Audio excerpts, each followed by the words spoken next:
오늘 아침은 레위기 4장에서 6장까지의 말씀을 우리 각자 자신의 영혼의 양식으로 먹고 마시며 기도로 하나님 아버지와 교제하시는 경건 생활을 하십니다.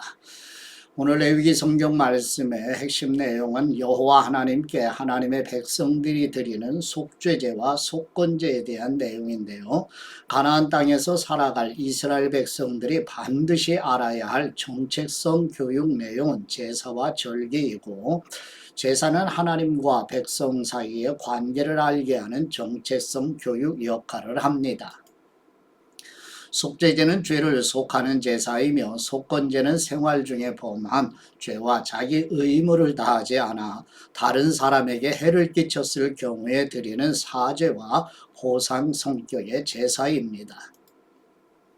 지도를 보시게 되면 레위기 성경 말씀은 모세를 통해서 하나님의 백성들에게 시내산에서 주신 말씀인데, 그 내용은 가나안 땅, 약속의 땅에 들어가서 살아갈 하나님의 백성들에 대한 삶의 지침이라는 것 기억을 해 주시면 좋겠네요. 시내산, 레위기 성경 말씀을 받은 곳은 시내산 광야, 그 다음에 오른쪽 상단에 이 내용은 모압 평지, 즉 가나안 땅에 들어가서 살아갈 생활의 지침, 이렇게 마음에 정리하시고 이제 본문으로 나아가지요.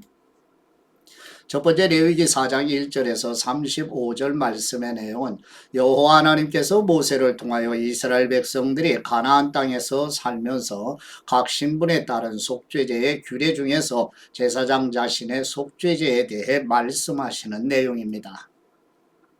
레위기 4장 1절 말씀, 여호와께서 모세에게 말씀하셨습니다. 이스라엘 백성들에게 다음과 같이 말하여라. 누구든지 여호와께서 하지 말라고 명하신 것을 하나라도 우발적으로 범해 잘못을 저질렀을 때에는 이렇게 해야 한다. 만일 기름 부음 받은 제사장이 죄를 지어서 그의 죄 때문에 백성이 손해를 입었다면 그는 그가 저지른 잘못으로 인해 흠없는 황소를 속죄제물로 여호와께 드려야 한다. 그는 그 황소를 회막문 여호와 앞으로 가져가 그 머리에 손을 얹는 의식을 행하고 여호와 앞에서 잡아야 한다. 기름 부음 받은 제사장은 그 예물의 피를 쥐에 회막으로 가지고 들어가야 한다. 그 제사장은 자기 손가락으로 피를 찌고 성소 휘장 앞 여호와 앞에 7번을 뿌려야 한다. 그 제사장은 그 피를 회막 안 여호와 앞에 있는 분향단 뿔에 바르고 그 나머지 모든 피는 회막문에 있는 번제단 밑에 쏟아야 한다. 그는 속죄의 제물인 황소의 모든 기름 곧 내장을 덮고 있는 기름과 내장 주위에 있는 모든 기름과 콩팥 2개와 그 위 곧 허리 위에 기름 부위와 간 거풀을 콩팥과 함께 떼어내야 한다. 그것은 화목 제물로 소를 잡을 때의 경우와 같이 할 것이며, 제사장은 그것을 번제단에서 불태워야 한다. 그러나 황소의 가죽, 고기 전부, 머리, 다리, 내장, 똥 등 곧 황소의 다른 나머지 부분들은 이스라엘의 야영지 바깥에 위치한 정결한 곳, 곧 재버리는 곳으로 가져가 나무를 놓고 함께 불태워야 한다. 만일 이스라엘 온 회중이 우발적으로 죄를 지었고 당시에는 공동체가 죄를 깨닫지 못했을지라도 여호와께서 하지 말라고 명령하신 것을 행했다면 그들은 죄를 지은 것이다. 그들이 저지른 죄를 깨닫게 되면 회중은 소떼 가운데서 황소를 속죄제물로 드려 회막 앞으로 끌고 와야 한다. 회중의 장로들이 여호와 앞에서 그 황소의 머리에 손을 얹는 의식을 행하고 나서 여호와 앞에서 그 황소를 잡아야 한다. 기름 부음 받은 제사장은 황소의 피를 회막 안으로 가지고 들어가야 하며, 그는 자기 손가락에 그 피를 찌고 성소 휘장 앞 여호와 앞에 7번을 뿌려야 한다. 그는 그 황소의 피를 회막 안 여호와 앞에 있는 분향단의 뿔들에 바르고 그 황소의 나머지 모든 피는 회막문에 있는 번제단 밑에 쏟아야 한다. 그는 황소의 모든 기름 부위를 떼어 제단에서 불태워야 한다. 그는 속죄의 제물로 바친 황소에게 행한 것처럼 그렇게 그 황소에게 행해야 한다. 제사장이 그들을 위해 속죄를 하면 그들은 용서받게 될 것이다. 그는 그 황소를 이스라엘 야영지 밖으로 가져다 첫 번째 황소를 불태운 것처럼 불태워야 한다. 이것이 회중을 위한 속죄의 제사이다.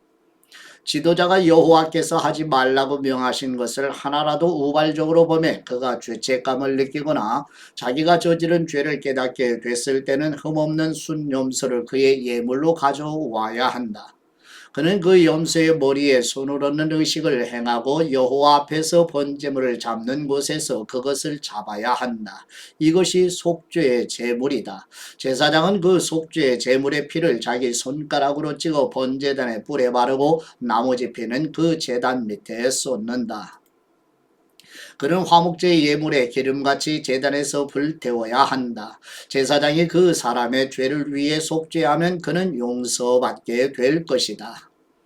만일 평민 가운데 한 사람이 여호와께서 하지 말라고 명하신 것을 하나라도 우발적으로 범해 그가 죄책감을 느끼거나 그가 자기의 죄를 깨닫게 되면 흠없는 암염소를 자기의 죄를 위해 예물로 가져와야 한다.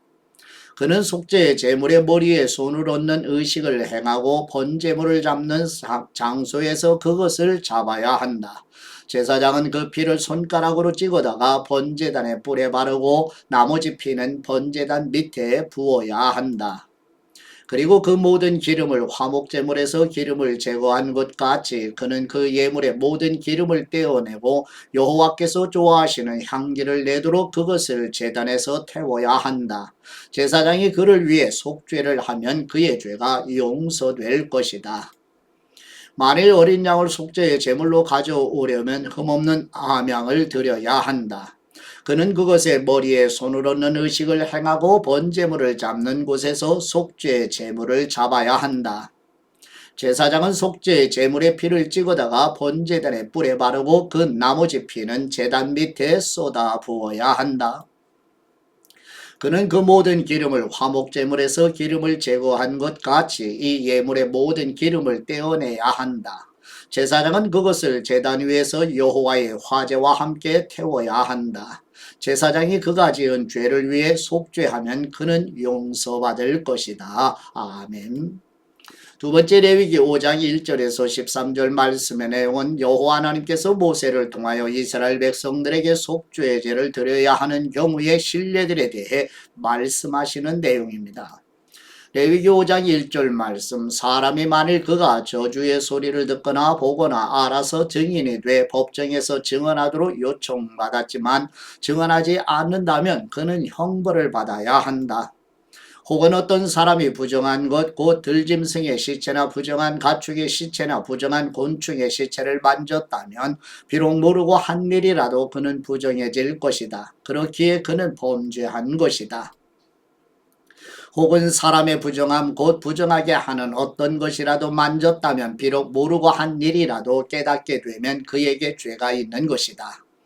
혹은 어떤 사람이 우발적으로 좋은 것이든 나쁜 것이든 그 어떤 것을 행하기를 맹세를 했다면 비록 모르고 한 것이라도 그것을 깨닫게 되면 그에게 죄가 있는 것이다. 이것들 가운데 한 가지라도 범죄한 사람은 자기의 죄를 고백해야 한다. 그는 자기의 죄에 대한 대가로 여호와께 어린 암양이나 암염소를 속죄의 제물로 가져와야 한다. 그러면 제사장은 그를 위해 그의 죄를 속죄할 것이다. 만일 어린 양을 준비할 능력이 없다면 그는 자기가 범한 죄의 배상물로 한 비둘기 2마리나 어린 집 비둘기 2마리를 여호와께 드려야 한다. 하나는 속죄의 제물이고 다른 하나는 번제물이다. 그가 그것들을 제사장에게 가지고 오면 제사장은 그 첫 번째 것을 속죄의 제물로 들이대 그는 그것에 목을 비틀어 죽여야 한다. 그러나 그것의 몸을 아주 찢지는 말고 그는 속죄의 제물의 피를 제단 옆에다 뿌리고 나머지 피는 제단 밑에 쏟아부어야 한다. 이것이 속죄의 제사이다. 그리고 제사장은 두 번째 예물을 번제물의 방식대로 드릴 것이며 제사장이 그를 위해 그의 지은 죄를 속하면 그는 용서받을 것이다. 그러나 만일 그 힘이 산비둘기 2마리나 집에 비둘기 2마리에도 미치지 못한다면 그는 고운 가루 10분의 1 에바를 자기의 죄를 위한 예물로 가져와야 한다. 그러나 거기에 올리브 기름이나 유향을 섞어서는 안 된다. 그것은 속죄의 제물이기 때문이다. 그가 그것을 제사장에게 가져가면 제사장은 기념물로 한 줌을 쥐어 제단 위에서 여호와의 화제물들과 함께 불태워야 한다. 이것은 속죄의 제이다. 이렇게 제사장은 그가 행한 그의 죄들을 속죄해야 한다. 그러면 그의 죄가 용서받을 것이다. 그 예물의 나머지는 곡식 제물의 경우처럼 제사장의 소유가 될 것이다. 아멘. 세 번째 레위기 5장 14절에서 19절 말씀의 내용은 여호와 하나님께서 모세를 통하여 이스라엘 백성들에게 배상으로 드리는 속건제를 드리는 규례에 대해 말씀하시는 내용입니다. 레위기 5장 14절 말씀 여호와께서 모세에게 다음과 같이 말씀하셨습니다. 누구든지 불성실해 여호와의 거룩한 물건들에 대해 우발적으로 죄를 저질렀다면 그는 가축들 가운데 성소의 세겔로 그 가치에 해당하는 흠없는 순양 한 마리를 속건제물로 가져와야 한다. 이것이 속건제물이다. 그는 또한 거룩한 물건들에 대한 자신의 죄의 대가를 갚을 때 그 값의 5분의 1의 값을 더해 제사장에게 주어야 한다. 그러면 제사장은 배상의 예물로 순양을 가지고 그를 위해 속죄해야 한다. 그러면 그의 죄는 용서받을 것이다. 여호와께서 행하지 말라고 명령하신 것을 행해 범죄했다면 그것을 깨닫지 못하더라도 그는 범죄한 것이다. 그에 대한 책임이 있는 것이다. 그는 가축대 가운데 속건제물로 정해진 값에 해당하는 흠없는 순양 한 마리를 제사장에게 가져와야 한다. 이렇게 제사장은 그가 우발적으로 저지른 잘못에 대신에 그를 위해 속죄해야 한다. 그러면 그의 죄는 용서받을 것이다. 이것이 속건제사이다. 그가 여호와 앞에서 범죄한 것에 대해서 책임을 져야 한다.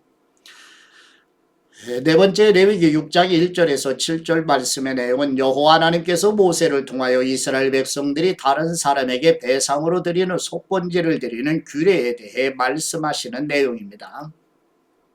레위기 6장 1절 말씀 여호와께서 모세에게 말씀하셨습니다. 누구든지 여호와께 불성실에 범죄한 경우 곧 남의 물건을 맞거나 담보로 잡거나 강도질하거나 이웃의 소유를 부당하게 빼앗거나 혹은 남이 잃은 물건을 차지하고도 거짓으로 부인하거나 각자로 맹세하는 등의 범죄들 가운데 어느 하나라도 행했다면 그와 같이 범죄했다면 그는 그것에 대해서 배상해야 한다. 곧 훔친 대로 빼앗은 대로 자기에게 맡겨진 대로 남이 잃은 물건을 가져간 대로 무엇이든 가짜로 맹세한 대로 배상해야 한다. 그는 그것을 전부 배상하고 그 가치의 5분의 1의 값을 너의 속건제물을 드릴 때 원래 주인에게 주어야 한다. 그리고 그는 여호와께 대한 자신의 속건제물로 제사장이 정한 값에 해당하는 흠없는 순양 한 마리를 제사장에게 가져와야 한다. 제사장은 여호와 앞에서 그를 위해 속죄해야 한다. 그러면 그가 행하고 범죄한 것을 용서받게 될 것이다. 아멘.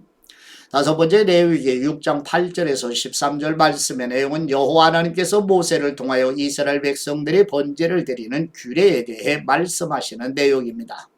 레위기 6장 8절 말씀 여호와께서 모세에게 말씀하셨습니다. 아론과 그 아들들에게 이렇게 명령하여라. 이것은 번제물에 관한 규례다. 번제물은 제단 위 제물을 데우는 곳에 밤새 올려져 아침까지 있어야 하고 제단의 불은 그곳에서 계속 불타올라야 한다. 제사장은 고운 삼배로 만든 긴 옷과 속바지를 입고서 제단 위에서 불에 타고 재만 남은 번제물을 가져다 제단 옆에 두어야 한다. 그 후에 그는 고운 삼배옷을 벗고 일상적인 옷으로 갈아입고 나서 그 죄를 이스라엘의 야영지 밖 정결한 곳으로 내가야 한다. 제단 위의 불은 그곳에서 계속 타고 있어야 하고 꺼져서는 안 된다. 아침마다 제사장은 나무를 가져다 제단 위에 불을 붙이고 그 위에다 화목제물의 지방이 있는 부위를 불태워야 한다. 그 불은 제단에서 계속 타올라야 하며 꺼져서는 안 된다. 아멘. 여섯 번째 이 레위기 6장 14절에서 23절 말씀의 내용은 여호와 하나님께서 모세를 통하여 이스라엘 백성들이 소제를 드리는 규례에 대해 말씀하시는 내용입니다. 레위기 6장 14절 말씀, 이것은 곡식 제물에 관한 규례이다. 아론의 아들들은 그것을 여호와 앞 제단 앞에 드려야 한다. 그는 고운 곡식가루 한 줌과 올리브 기름을 가져다 그 곡식 제물 위에 모든 유향을 더해 제단 위에 그것을 기념물로 태워 여호와께서 기뻐하시는 향기를 내야 한다. 아론과 그 아들들이 그 나머지를 먹을 것이며 그것은 거룩한 곳 곧 회막들에서 누룩 없이 먹어야 한다. 이것은 누룩을 넣고 구워서는 안 된다. 나는 그것을 내 화제물 가운데 그들의 몫으로 주었다. 그러므로 속죄 제물과 속건 제물과 같이 그것은 가장 거룩한 것이다. 아론의 자손들 가운데 남자는 그것을 먹을 수 있다. 이것이 너희 대대로 여호와께 드리는 화제 가운데 그들이 받을 영원한 몫이다. 이 제물에 닿는 것은 무엇이든 거룩하게 될 것이다. 여호와께서 또 모세에게 말씀하셨습니다. 아론과 그 아들들이 이 제사장으로 임명을 받을 때 여호와께 바쳐야 할 제물은 이렇다. 정기적인 곡식 제물의 경우처럼 고운 가루 10분의 1 에바를 준비해 2분의 1은 아침에 2분의 1은 저녁에 드려야 한다. 그것을 얕은 철판 위에 올리브 기름을 섞어 만드는데 그것을 잘 반죽해 곡식 제물처럼 잘게 잘라 구워라. 그리고 끝나서 그것을 여호와께서 기뻐하시는 향기로 드려야 한다. 아론의 아들들 가운데 아론의 뒤를 이어 제사장으로 임명받은 제사장은 이것을 영원한 규례로 여호와께 드려야 한다. 이것은 완전히 불태워야 한다. 제사장이 드리는 모든 곡식 제물은 완전히 불태울 뿐 먹어서는 안 된다. 아멘. 일곱 번째 레위기 6장 24절에서 30절 말씀의 내용은 여호와 하나님께서 모세를 통하여 이스라엘 백성들이 속죄제를 드리는 규례에 대해 말씀하시는 내용입니다. 레위기 6장 24절 말씀, 여호와께서 모세에게 말씀하셨습니다. 아론과 그 아들들에게 이렇게 말하여라. 이것은 속죄의 제물에 관한 규례다. 속죄의 제물은 여호와 앞 번제물을 잡는 곳에서 잡아야 한다. 이것은 가장 거룩한 것이다. 죄로 인해서 그것을 드리는 제사장은 그것을 먹어야 한다. 그는 거룩한 장소 곧 회막들에서 먹어야 한다. 그중 어떤 부위든 고기를 만지는 사람마다 거룩해질 것이고 그 피가 누군가의 겉옷에 조금이라도 튀었다면 너희는 거룩한 곳에서 그 옷을 씻어내야 한다. 그 고기를 삶은 토기는 깨버리고 놋그릇에 고기를 삶았으면 그 그릇은 문질러 닦고 물로 헹구어야 한다. 제사장 가문의 남자는 그 고기를 먹을 수 있다. 그것은 가장 거룩한 것이다. 그러나 성소 안에서 속죄를 하기 위해서 속죄의 제물의 피를 회막 안으로 가지고 들어간 예물은 먹지 말고 불로 태워야 한다. 아멘. 아버지께 받은 말씀으로 아버지께 감사의 기도를 드리십니다. 구속 곧 죄사함의 은혜를 베푸시는 우리의 하나님 아버지, 구약시대의 속죄의 제물의 피로 속죄하게 하신 것처럼 하나님의 어린 양이신 예수 그리스도께서 우리를 대신하여 속죄 제물로 죽으시고 생명을 버리신 그리스도의 피로 우리의 죄의 값을 지불하시고 구속 곧 죄사함의 은혜를 베푸시는 아버지의 사랑에 감사드립니다. 속죄제물로 죽으시고 부활하신 우리 주 예수 그리스도의 이름으로 기도드립니다. 아멘.